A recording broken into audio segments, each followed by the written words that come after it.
So I'm going to do a couple of videos for you to help. Here's the first one. This is all one skill, and all you're going to do, identify, which means find, point it out, or tell how many there are. The relative extrema. Extreme, right? We know that word. And extrema is the Latin word for more than one extreme. And extreme just means where are the spots where it's the highest or the lowest. Relative extrema. So top of a hill or bottom of a valley. Okay. And so for this one, we have to figure out which one do they want us to do for this particular question.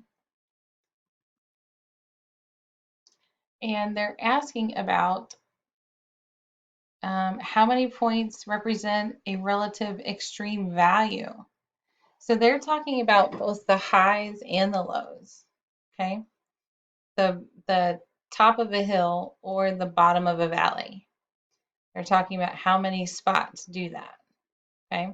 So if I'm looking at this graph right here, it looks like there's only one, and that's a maximum, a relative max. I'm going to write out the whole word, relative maximum. It's just a high point, okay? And it looks like there's only one on this graph, so this isn't that big of a deal. I go back in here and I just count. They're asking how many. Okay, one. There's one. Am I sure? Yes, I'm sure there is only one. Yay, I did it. And then they tell you, yes, it was right here at the B. So the answer is there's one of them. Next. So let's check out this one. You screenshot it and pop it in there.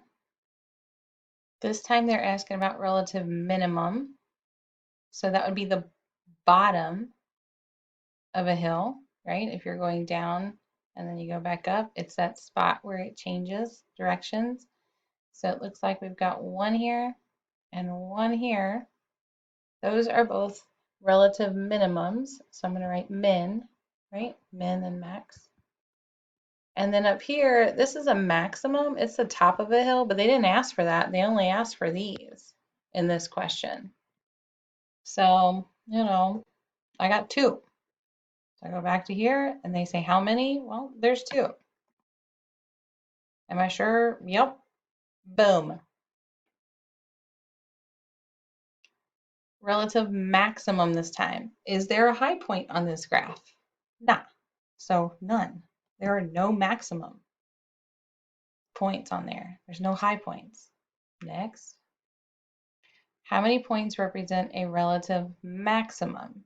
Okay, so high points, right? So tops of hills. Well, I see one. See, this is a low, so that'd be a min. No.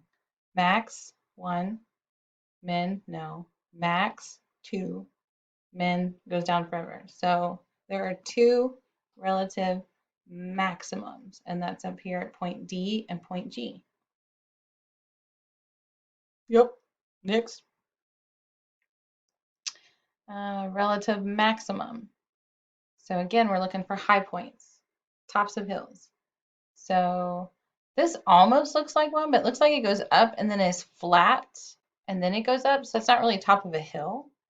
That's not a spot that goes from going up to going down. So that's not going to count. That's a flat spot. So this one here counts. So there's one maximum, there's a low, and then there's another maximum. So two. Boom. Take that, math. And if I hit next problem, it'll remind me, look, you already got 5 right. You only had to get 5 right. So you met the required number of problems for that section, that skill. And you can go to the next section or you can hit go back. I'm going to show you go back. And now it shows me, boom, I got that part done, but I only have 17% of the whole assignment done. More work to do.